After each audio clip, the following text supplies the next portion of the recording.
নমস্কার, স্বাগত আপনাদের ত্রিপুরা নিউজ 8 এর পর্দায়। এই মুহূর্তে আমি আপনাদের সাথে রয়েছি পূজা।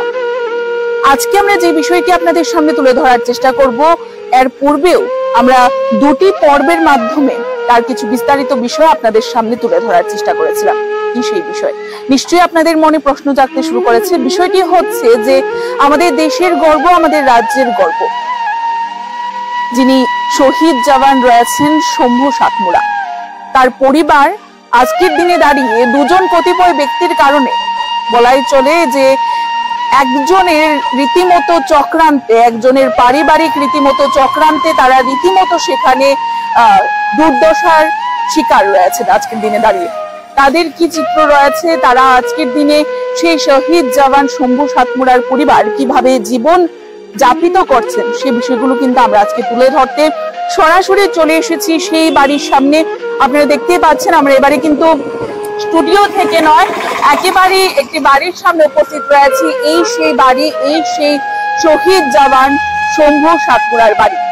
ঠিক আমরা যদি বলি 2016 সনের যে ঘটনাটি রয়েছে, যখন তিনি শহীদ হন, তখন গোটা রাজ্যের বহু সংখ্যক মানুষ ঠিক এই বাড়ির সামনে এসেছিল যখন তার মরদেহ বাড়িতে এসে পৌঁছায়। আমরা সেই বাড়িটি আপনাদের দেখানোর চেষ্টা করব। আমরা গেট দিয়ে প্রবেশ করছি এবং আমরা আপনাদের দেখানোর চেষ্টা করব এই তার বাড়ি রয়েছে এবং কেমন দুঃখ দুর্দশার মধ্যে আজকে তারা বসবাস করছে আপনাদের দেখানোর চেষ্টা করব। এই হচ্ছে ঘর এবং আপনারা দেখতেই পাচ্ছেন যে টিনের ছাউনি দেওয়া, রীতিমতো জরা জীর্ণই রয়েছে এক প্রকার বলা যেতে পারে ঘর।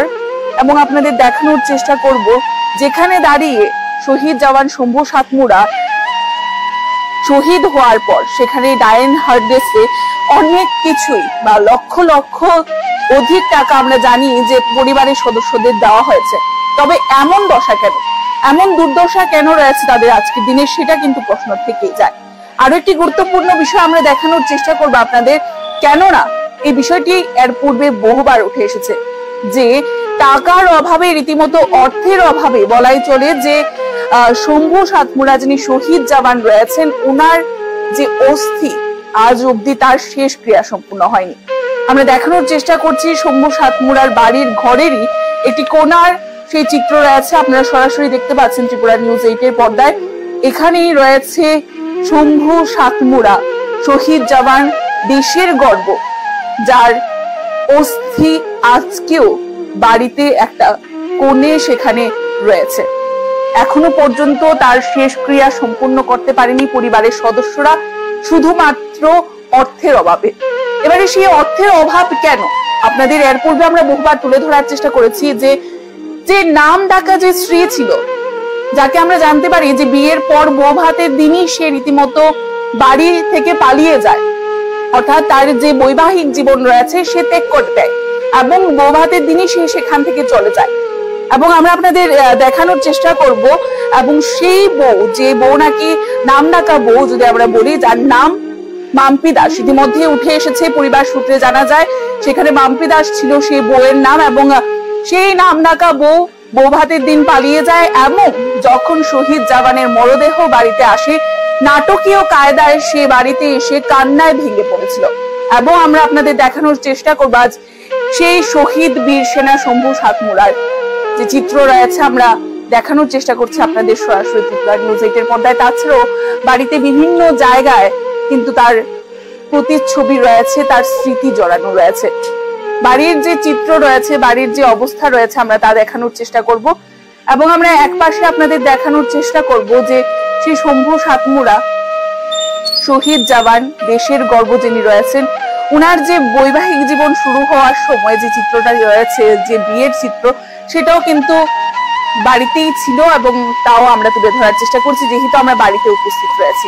আমরা একপাশে দেখানোর চেষ্টা করব আজ পরিবারের সদস্য বলতে শুধুমাত্রই রয়েছে তার একটি মাত্র বোন এবং মা যিনি রয়েছেন, অর্থাৎ এই শহীদ জওয়ানের যিনি জননী, সেই জননীও আজ এই পৃথিবীতে নেই। কি কারণে নেই? কারণ উনার ক্যান্সার হয় এবং ক্যান্সার রোগে আক্রান্ত ছিলেন তিনি। রীতিমতো বিনা চিকিৎসায়, অর্থের অভাবে তিনি মৃত্যুবরণ করেন। আমরা সেই চিত্র আপনাদের দেখানোর চেষ্টা করছি, বিয়ের চিত্র আমরা দেখানোর চেষ্টা করেছি আপনাদের এবং বাড়ির যে চিত্র রয়েছে আমরা এপাশটায় একটু দেখানোর চেষ্টা করবো আপনাদের। এই যে টিনের বাকল ঠিক উঠে যাচ্ছে, যে রং রয়েছে, যে রং দেওয়া হয়েছিল সেই রঙের প্লাস্টার অব্দি উঠে যাচ্ছে। আমরা কিছুটা ঘরের ভেতর যাওয়ার চেষ্টা করছি এবং সেই চিত্র দেখানোর চেষ্টা করছি, যেখানে লক্ষ লক্ষ টাকা ডাইন হারনেসে, আমরা যতটুকু জানি 70 থেকে 80 লক্ষ টাকা, এরও অধিক ত্রিপুরা রাজ্য সরকার থেকেও দেওয়া হয়। তার পাশাপাশি যে বিএসএফ ব্যাটালিয়ন রয়েছে সেখান থেকেও তাদেরকে প্রদান করা হয়েছিল। এত টাকার পর এই ধরনের জরাজীর্ণ অবস্থায় তাদের কেন থাকতে হচ্ছে? এই ধরনের ঘর, এই ধরনের রান্নাঘর, বা আমরা যতটুকু আমাদের কাছে খবর রয়েছে যে এই যে ঘরটি রয়েছে সেই ঘরে জল পর্যন্ত পড়ে। আপনাদের দেখানোর চেষ্টা করব কেমন ঘর রয়েছে, রীতিমতো ভাঙা অবস্থায় টিনের একটি ঘর, যেখানে শহীদ শম্ভু সাতমুড়া যিনি রয়েছেন জওয়ান, উনার পরিবারের সদস্য অর্থাৎ ওনার বোন বর্তমানে বসবাস করছেন। আমরা যতটুকু জানি ওনার বোন রীতিমতো উনার উপরে নির্ভরশীল ছিলেন, অর্থাৎ শহীদ জওয়ান শম্ভু সাতমুড়ার উপরে নির্ভরশীল ছিলেন। কেননা উনি মৃত্যু বা উনার শহীদ হওয়ার পর আমরা দেখতে পাই যে বাড়িতে উনার মা ছিল, কিন্তু মা মারা যাওয়ার পর বর্তমানে উনার বোনই রয়েছেন, এবং উনার বোন সম্পূর্ণরূপে সেটা প্রমাণ রয়েছে, তথ্য রয়েছে যে তিনি সম্পূর্ণরূপে উনার ভাইয়ের যে রোজগার বা তার উপরই নির্ভরশীল ছিলেন। এবার বিষয়গুলি হচ্ছে, আমরা বারবার একটা বিষয় উল্লেখ করেছি আপনাদের, যে লক্ষাধিক টাকা পাওয়ার পরেও এমন অবস্থা কেন? সেই নাম ডাকা যে বউ, গৃহবধূ অর্থাৎ মাম্পি দাস, সে রীতিমতো আত্মসাৎ করেন সম্পূর্ণ অর্থ, এবং পরিবারের অভিযোগ মূলেই আমরা কথাগুলি বলছি, এগুলো আমাদের কথা নয়। কেননা আমরা জানি যে সে নাটকীয় কায়দায় আসে এবং শহীদ হওয়ার পর তার কাগজে পত্রে আরো রেশন কার্ডে সেখানে বিভিন্ন জায়গায় লেট শম্ভু সাতমুড়া এমন বলে সে তার স্বামীর পরিচয় রাখে, এবং শুধুমাত্র তার সরকারি চাকরিকে হাতিয়ে নেওয়ার জন্য, আত্মসাৎ করে নেওয়ার জন্য, তার যে ডেথ বেনিফিট গুলি রয়েছে সেগুলি পাওয়ার জন্য। এবং সেক্ষেত্রে সে সাকসেসফুলও হয়ে যায়।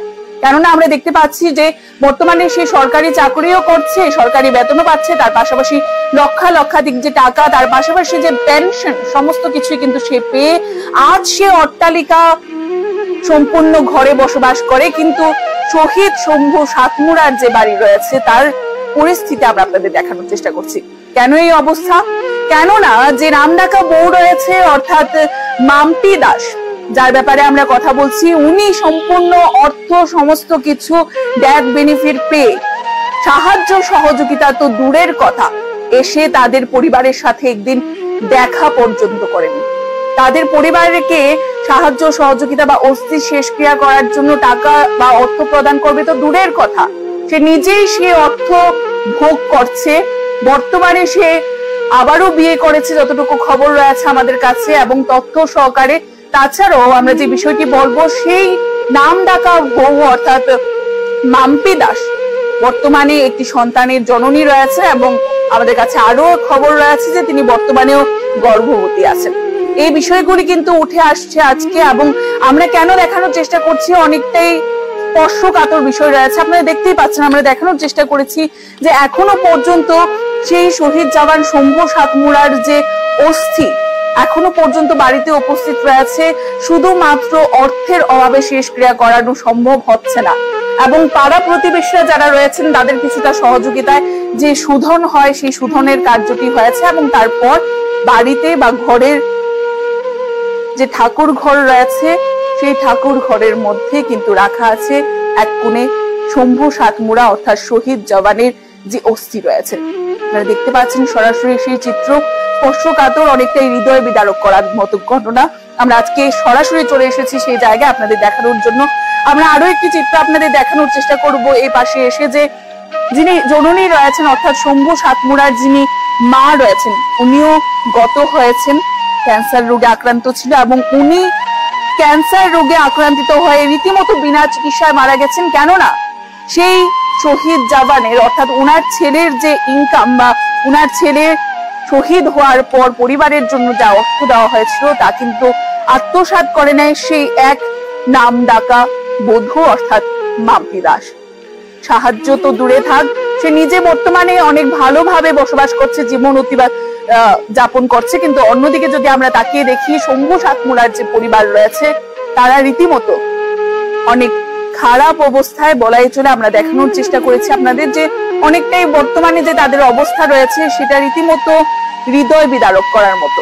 আমরা দেখানোর চেষ্টা করছি আজ একেবারে গ্রাউন্ডে এসে, তাদের বাড়িতে এসে তাদের ঘরের কি অবস্থা, তারা কিভাবে জীবন অতিবাহিত করছেন সেই বিষয়গুলো।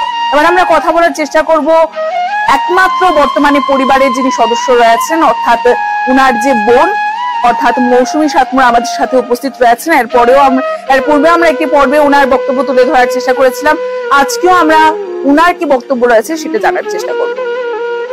আমরা এতক্ষণ পর্যন্ত বাড়ির যে অবস্থা রয়েছে, বর্তমানে তারা কিভাবে জীবন অতিবাহিত করছেন, অর্থাৎ পরিবারের সদস্য মানেই একজন, আমরা পূর্বেও আপনাদের তুলে ধরার চেষ্টা করেছি যে মৌসুমী সাতমুরা রয়েছেন এবং উনার বর্তমান যে অবস্থা রয়েছে, কিভাবে জীবন অতিবাহিত করছেন সেগুলো কিন্তু আমরা আবারও জেনে নেওয়ার চেষ্টা করছি, আবারও তুলে ধরার চেষ্টা করছি। কি এমন বিষয় রয়েছে যা আমরা এখনো পর্যন্ত আপনাদের সামনে আপনারা জানেন না, এমনও বহু বিষয় রয়েছে, সেগুলো কিছুটা আমরা জানান দেওয়ার চেষ্টা করব। দিদি, স্বাগত আপনাকে ত্রিপুরা নিউজ 8-এ। জি নমস্কার। যে বিষয়টা জানতে চাইবো যে এর পূর্বে আমরা দুটি পুরো পর্বের মাধ্যমে আপনাদের যে করোনা অবস্থা বর্তমানে দাঁড়িয়ে সেগুলো দেখানোর চেষ্টা করেছিলাম। আজকে আবারও আমরা আপনাদের বাড়িতে এসেছি, আপনাদের পরিস্থিতি দেখানোর চেষ্টা করছি। কি বলবেন যে আজকের দিনে দাঁড়িয়ে এত লক্ষ লক্ষ টাকা আপনার শহীদ ভাইয়ের শহীদ হওয়ার পর সেখানে সে মেয়ে পেয়ে যায় এবং আপনাদের এমন দুর্দশার মধ্যে কাটাতে হচ্ছে, কি বলবেন সে বিষয়ে? আমি জনসাধারণের কাছে আমি মাননীয় আমাদের মুখ্যমন্ত্রীকে আমি প্রণাম জানাই, আর বাকি জনসাধারণদেরকে আমি শহীদ পরিবারের পক্ষ থেকে সমু সাতমুরার বোন জনসাধারণের কাছে আমি প্রণাম জানাই।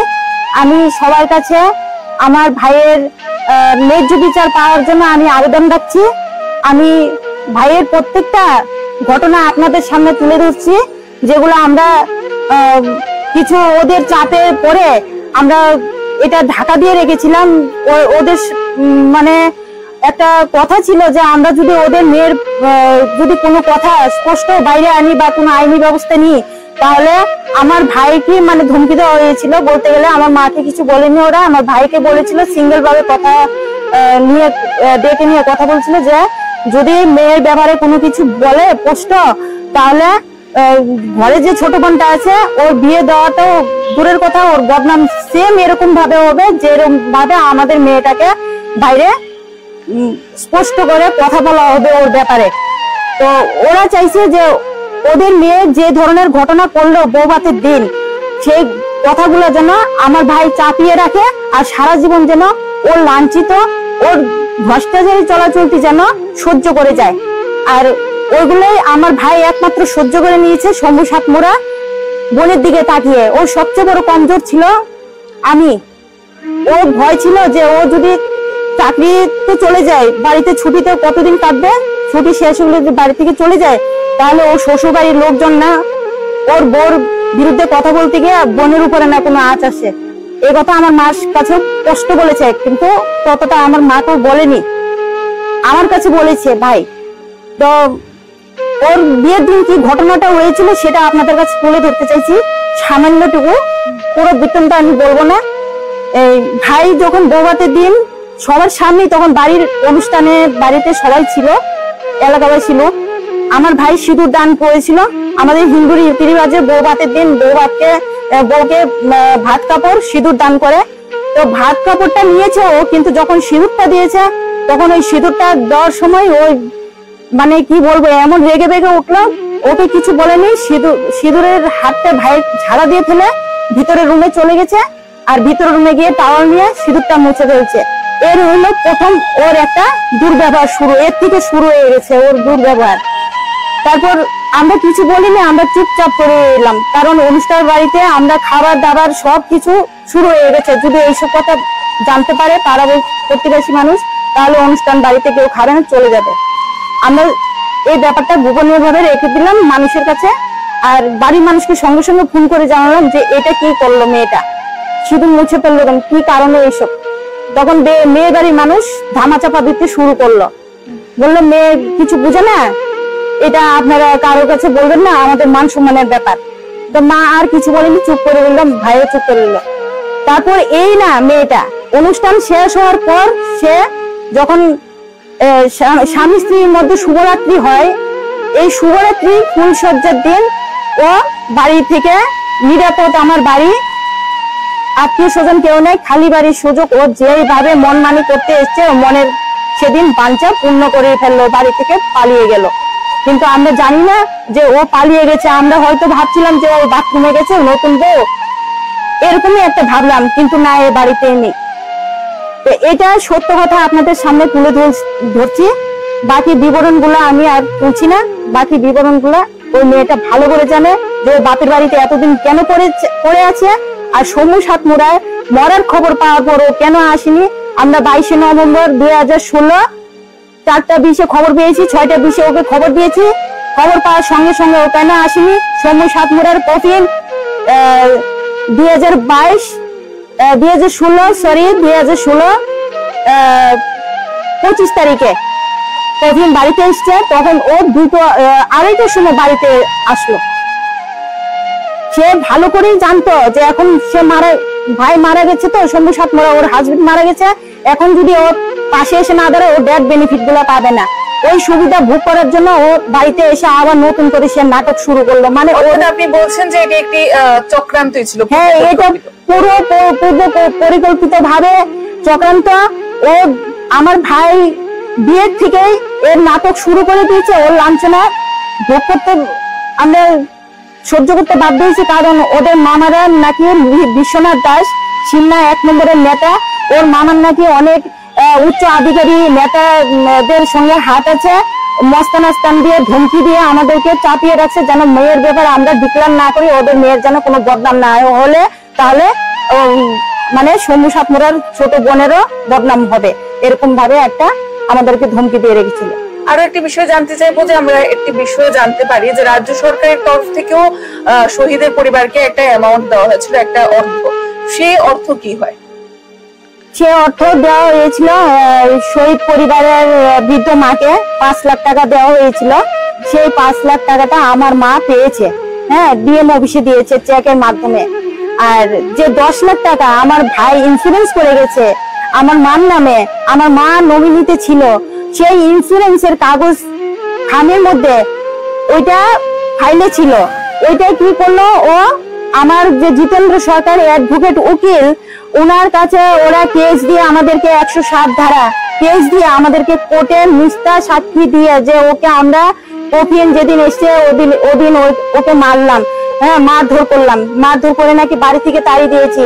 ওর মারধরটা ধনঞ্জয় ঘোষ, আমাদের 42 নম্বর ওয়ার্ড সুভাষনগরের, হ্যাঁ, ধনঞ্জয় ঘোষ, অজিত রায়, ওর ডাক নাম হলো নন্দু, দীপিকা পাল দাস, বুলন্দে, ওরা সাক্ষী দিয়েছে। কিন্তু ওরাই কি দেখেছিল শম্ভু সাতমুড়া কফিন যেদিন এসেছিল মারপিট, ওরাই কি দেখেছিল? বাকি এলাকাবাসী যে ছিল, বাকি অন্যান্য যে লোকরা ছিল, আমার এলাকাতে হাজার হাজার লোক, রাস্তা দেখা যাচ্ছিল না, ওরা কি দেখেনি?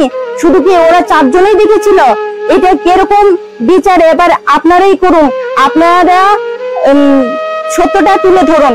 আমি শর্টকাট বলছি, পুরো বিবরণ আমি বলতে পারবো না। আপনারাই বুঝুন যে একটা কফিন ছেলের এসেছিল, জনসাধারণ এখানে এসেছিল, আপনারা কি শুনেছেন শম্ভু সাতমুড়ার বউকে মারধর করা হয়েছিল? উল্টা আমাদের উপরে আক্রমণ হয়েছিল, কিন্তু আমাদেরকে গেট বন্ধ করে এখানে এলাকার লোক কিছু বাড়ির ভিতরে রেখে দিয়েছে। তখন ঘরের ভিতরে আমাদের বিএসএফ এর একজন লোকও ছিল, অফিসার, উনি আমাদের সঙ্গে কথাবার্তা বলছিলেন, আর ও রাস্তায় পরে চিল্লাচ্ছে, ওর নিজের আত্মীয় স্বজন লোক একটা মারপিটের একটা আয়োজন করে রেখেছে, কিন্তু আমরা ওতে কোনো মাথা দিইনি, আমরা নিজের ভাইয়ের শোকে পড়েছিলাম। অসংখ্য ধন্যবাদ। আমরা বলবো যে বোঝাই যাচ্ছে যতটুকু আমরা দেখতে পেলাম যে কফিন বন্দি শহীদ জওয়ান শম্ভু সাতমুড়ার মরদেহ যখন বাড়িতে আসে, সেই কফিন আসার পরেও কিন্তু রীতিমতো সেখানে বহু ঘটনা ঘটেছে। পূর্বে তো সেই নাম ডাক করা, সেই যে নাম ডাকা স্ত্রী রয়েছে, সে তো অবশ্যই বলাই চলে যে সে অনেক কিছু করেছে পূর্বে। বৌভাতের দিন সে পালিয়ে যায়, তারপর এত দিন পর সে আসে, যখন মরদেহ কফিন বন্দি হয়ে বাড়িতে আসে তখন সে আসে, এবং এসে নাটকীয় কায়দায় যে কত কিছু করে তার বিবরণ কিন্তু আমরা কিছুটা আপনাদের দেওয়ার চেষ্টা করেছি। এবারে এলাকাবাসীরা যারা রয়েছে, যারা এই বিষয়গুলো দেখতে পেয়েছেন, সেগুলি আমরা কিছুটা জেনে আপনাদের সামনে তুলে ধরার চেষ্টা করব। ওই যে 10 লাখ টাকা আমার ভাই যে ইন্স্যুরেন্সটা মার নামে করে দিয়ে গেছিল, ওই 10 লাখ টাকা আমার খামের মধ্যে ফাইলে ছিল 107 ধারা। মানে ওরা আমাদের মাথাটাতে এরকম ভাবে মেন্টালি টর্চার করেছে যে একদিকে ভাই মরে গেছে, সুখের ছায়া পড়ে আছে, অন্যদিকে ও টাকার চিন্তাতে ও আমাদেরকে এতটা মেন্টালি টর্চার করেছে, এতটা হ্যারাসমেন্ট করেছে। ও আমাদেরকে সিপিএম এর নেতা, ওর মামা সিন্নার নেতার পাওয়ার দিয়ে, ওর মামার পরিচিত লোক দিয়ে আমাদেরকে এতটা হ্যারাসমেন্ট করেছে, থানা কোর্ট আর বাড়ি টানা হেঁচড়া করেছে। আমার মা যে ক্যান্সার ছিল তখন আমরা জানি না, মার ক্যান্সারটা গোপনীয় ছিল, আর সুগার রোগটা ছিল, মার হাই প্রেশারের রোগী ছিল। ওই রোগটা সবকিছু মেয়েটা জানে, জেনে শুনে ও মাকে টানা হেঁচড়া করে মাকে বিভ্রান্ত করে দিয়েছে, আমাকেও বিভ্রান্ত করে দিয়েছে। আর যে 10 লাখ টাকা চেক ছিল, চেকের যে মেন কাগজটা ওটা ও আমার জিতেন্দ্র সরকার অ্যাডভোকেট থেকে টাকা দিয়ে নিয়ে গেছে। চেকের টাকাটা ওরা কিভাবে চুরি করে নিয়ে গেল আমি জানি না। আমার মা তো কোনো কিছুতে সই দিল না, কিন্তু আমি যদি ওই টাকাটা যদি থাকতো হয়তো আমার মা মরতো না, কিছুটা চিকিৎসা পেয়ে কিছুদিন আরো বাঁচতো। কিন্তু একদম মা বিনা চিকিৎসাটা মারা গেছে, মার ট্রিটমেন্ট আমি করতে পারিনি। আর মেয়েটাকে আমি বারবার খবর দিয়েছি, বারবার খবর দেওয়া সত্ত্বেও উনি আমার বাড়িতে আসেনি। আমার মা মারা যাওয়ার পরে ও কিভাবে আমার মার নমিনিতে দেওয়া, আমার ভাইয়ের নমিনি দেওয়া টাকাগুলো হাতিয়ে নিতে হবে, আমার মার ডেথ সার্টিফিকেট ও কোত্থেকে হাসিল করলো আমি জানি না। আমি তো ডেথ সার্টিফিকেট নিজে বের করে এনেছি, কিন্তু দ্বিতীয়বার ও ডেথ সার্টিফিকেট কোথা থেকে আনলো সে আমি জানি না। ওই সবকিছু পলিটিক্যাল ভাবে ও করেছে, এটাও আমার কাছে প্রমাণ আছে। ও পলিটিক্যাল ভাবে করেছে। ওর বোন জামাই সুদীপ ভট্টাচার্য ও নিজে স্বীকার করেছে, আর ওর মামা বিশ্বনাথ দাস সব করিয়েছে, এই সবগুলো ও স্বীকার করেছে। এটা আমার বক্তব্য জনসাধারণের কাছে। যদি শম্ভু সাতমুরা এই দেশের মাটিতে ওর শরীরের বিন্দু মাত্রা রক্ত যদি দিয়ে থাকেন, জম্মু কাশ্মীরে যদি রক্ত লাল লাল হয়ে থাকে, ওর উপরে বরফ ভেঙে পড়েছে, এতটুকু কষ্ট পেয়েছে আপনাদের জন্য, দেশের রক্ষার্থের জন্য, আপনারা যদি একটু কষ্ট করে সত্যটা জানার জন্য আপনারা যদি আমার ভাইয়ের জন্য এগিয়ে আসেন, আমি অত্যন্ত খুশি হব। এটা আমার জনসাধারণের কাছে অনুরোধ রইল। আর এই বোনটা যে অস্থি নিয়ে পড়ে আছি, ভাইয়ের এখনো আমি সদ্গতি করতে পারিনি। ওর অস্থিটার সঙ্গে পর্যন্ত মানে ওর এতটা নোংরা ব্যবহার করলো যে ওর গাড়ি কিনতে ভালো লাগলো, ওর ভাইকে বাইক কিনে দিতে ভালো লাগলো, ওর বিয়ে করার কথা মনে পড়লো। তারপর এই যে আমি দেখাচ্ছি ও যে জমিন কিনলো, এই দেখেন জমিন কিনেছে ও, এই যে মোহনপুর ও জমিন কিনেছে, এই যে জমিনের কাগজ আমার ভাইয়ের টাকাতে ও জমিন কিনেছে, এই যে জমিন কিনেছে, ওই ম্যাপ গুলো, এই সব কিছু টাকা দিয়ে এই জমিন কিনলো, গাড়ি বাড়ি সব করলো, বিয়ে করলো, সন্তানাদির মা হলো। কিন্তু এর একবারের জন্য মনে পড়েনি যে ওর হাজবেন্ড শম্ভু সাতমুরা ছিল, ওর অস্থির কাজ করতে হবে। কেন সিপিএম এর সব নেতারা ওকে হেল্প করেছে, ওকে টাকা পাইয়ে দেওয়ার জন্য। শহীদ শম্ভু সাতমুরার স্ত্রীর জন্য সবার দয়া হয়েছে, একটু কি শম্ভু সাতমুরার জন্য দয়া হয়নি? যে ছেলেটাকে দিয়ে মাম্পি দাসকে চিনে, আজকে মাম্পি দাস এতটা ভাইরাল হয়ে গেছে সবার নজরে, এতটা মাম্পি দাস মানে উপরে উঠে গেছে। আজকে শম্ভু সাতমুরার কোনো নাম নেই, শম্ভু সাতমুরার অস্থি আজকে গাদ্দারের মতো পড়ে রয়েছে। কেন আমার ভাই কি দেশের জন্য, দেশের সঙ্গে কি গাদ্দারি করেছে? কেন করলো এটা আমার ভাইয়ের সাথে? সবাই এই ধরনের বিচার। আপনারা স্পষ্ট কথাটা শুনতে হলে আপনারা একটু শহীদ শম্ভু সাতমুরার বাড়িতে আসুন, সত্য কথাটা জানতে পারবেন। আর আমি ন্যায্য বিচার আপনাদের কাছে চাই। আমার আদালত জনতা, আমার আদালত আপনারা, ভগবান আপনারাই আমার ভাইয়ের বিচার করবেন, এটাই আমার আশা রইল। আমরা জানি যে একজন বিএসএফ জওয়ান, বা আমরা যদি বলি যে রাজ্যের যে বর্ডার সংলগ্ন এলাকায় যারা সেনাবাহিনীরা থাকেন, আরক্ষা বাহিনীরা থাকেন, যারা আমাদের প্রতিনিয়ত সুরক্ষা প্রদান করে থাকেন, যাদের জন্য আমরা রাতের ঘুম নিশ্চিন্তে ঘুমোতে পারি, তাদের মতোই একজন বীর শহীদ জওয়ান শম্ভু সাতমুরাও ছিল। তিনিও দেশের জন্য নিজের আত্মবলিদান করেছেন, অর্থাৎ নিজের দেশের জন্য, নিজের দেশের জনগণের, দেশবাসীর সুরক্ষার জন্য সে জম্মু কাশ্মীরে শহীদ হন। এবং সেই শহীদ জওয়ান শম্ভু সাতমুরার আজ পরিবারের এই দুর্দশা। আজ তার পরিবারের জনগণ যারা রয়েছেন, পরিবারের যে সদস্যরা রয়েছেন, বলাই চলে একজন বোন মৌসুমী সাতমোড়া, সে রীতিমতো আজকের দিনে দাঁড়িয়ে দুর্দশার মধ্যেই জীবন অতিবাহিত করছেন। তার চিত্র আমরা তুলে ধরার চেষ্টা করেছি। সেই যে কাতর আবেদন করেছেন সেই বিষয়গুলো কিন্তু আমরা আপনাদের দেখানোর চেষ্টা করেছি। সে তার যে ভাই অর্থাৎ শম্ভু সাতমোড়া শহীদ জাবান, তার শহীদ হওয়ার পর থেকে তাদের যে জীবন শৈলী কতটুকু দুঃখের মধ্য দিয়ে তাদের কাটাতে হয়েছে বা দুর্দশার মধ্য দিয়ে কাটাতে হয়েছে, সেই বিষয়গুলি কিন্তু তারা তুলে ধরে এবং তার পাশাপাশি জনগণকে তারা ভগবান হিসেবে রেখে কিন্তু তাদের যে ন্যায় বিচার দাবি করেছেন আমরা আপনাদের তুলে ধরার চেষ্টা করেছি। এবং আমাদের তরফ থেকেও রাজ্য সরকারের নিকট আবেদন থাকবে, রাজ্যের এমন একজন শহীদ জওয়ান যে নাকি দেশের জন্য নিজের আত্মবলিদান করেছেন, তার পরিবারের এমন দুর্দশা সেটা যেন রাজ্য সরকার অতি সত্বর দেখেন এবং কোনো সঠিক ব্যবস্থা গ্রহণ করেন। এই শহীদের পরিবার যেন ন্যায় বিচার পায় এবং যে মহিলার নাম বলা হচ্ছে মাম্পি দাস, যে নাকি নাটকীয় কায়দায় সমস্ত কিছু ডেথ বেনিফিট আত্মসাৎ করে নেয়, সেইগুলি কতটুকু সত্যি রয়েছে সঠিক তথ্য যেন উন্মোচন করা হয় এবং তদন্ত করে তদন্ত মূলে শাস্তি প্রদান করে যেন ন্যায় বিচার পাইয়ে দেওয়া হয় এই শম্ভু সাতমোড়া অর্থাৎ শহীদ জওয়ানকে।